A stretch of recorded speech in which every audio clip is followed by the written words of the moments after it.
আমি গোটা কোরআন পড়ে যতগুলো আয়াত আমি বোঝার চেষ্টা করেছি, আমার দুটো আয়াত আমাকে খুব চরম টেনশনে ফেলে দেয় সর্বক্ষণের জন্য। যে দুইটা আয়াত আমাদের সবার জানা আছে, যারা পড়ে ঠকিয়ে বলুন, ফামান ইয়া'মাল মিসকালা যাররাতিন খায়রান ইয়ারাহু ওয়া মান ইয়া'মাল মিসকালা যাররাতিন শাররান ইয়ারাহু।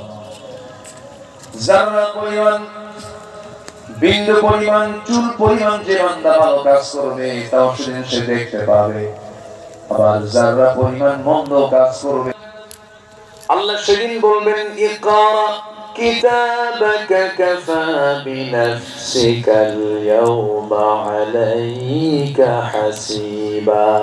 জোরে বলুন আল্লাহু আকবার।